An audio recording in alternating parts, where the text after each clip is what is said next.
মই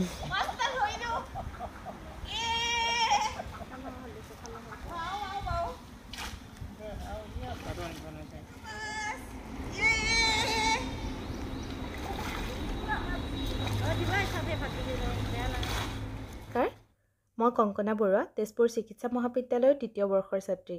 হোলীৰ বন্ধত ঘৰত আহিছিলোঁ আৰু ঘৰত আহিলে মা দেউতাই এনেকুৱা হয় যে ইটো খাম নে সিটো খাম, সেইবুলি দেউতাই নিজে এবাৰ পুখুৰীত নামি গ'ল।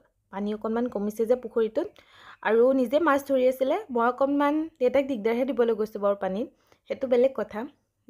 আৰু মাছ কেইটামান পালোঁও। মই মাছ খাই আগতে বৰ এটা ভাল নাপাইছিলোঁ, কিন্তু যেতিয়াৰ পৰা হোষ্টেলত থকা হৈছোঁ, কাৰণ আমাৰ মাছ এদিনে দিয়ে সপ্তাহত মঙলবাৰে, তো তেতিয়াৰ পৰা মাছ ভাল পোৱা হৈছোঁ। মানে ঘৰত গ'লে মাছ খাবলৈ বিচাৰোঁ, গতিকে মা দেউতাইও বিচাৰে যে মাংসতকৈ মাছ আনে আৰু ঘৰলৈ। আৰু মাহঁতেও নিজেও আজিকালি মাংস ইমান নোখোৱা হৈছে, কাৰণ মাহঁত পুৰীত গৈছিলে আৰু তেতিয়া মাংস নাখাওঁ বুলি ভাবি আহিছে এবছৰৰ কাৰণে। তো মেক্সিমাম মই ঘৰত গ'লে মাছেই অনা হয়।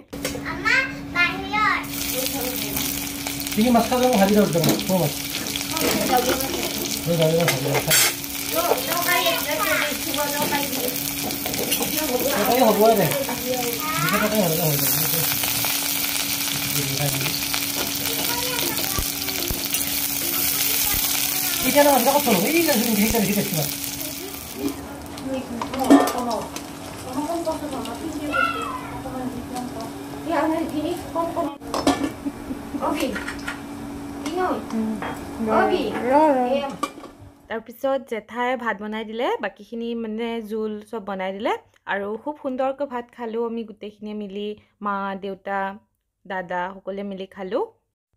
আচলতে ঘৰলৈ অহা দিনকেইটা খুব সোনকালেই শেষ হৈ যায়। এই ৰাতিপুৱা হৈছিলেহে, গধূলি হৈয়ে যায় নহয়।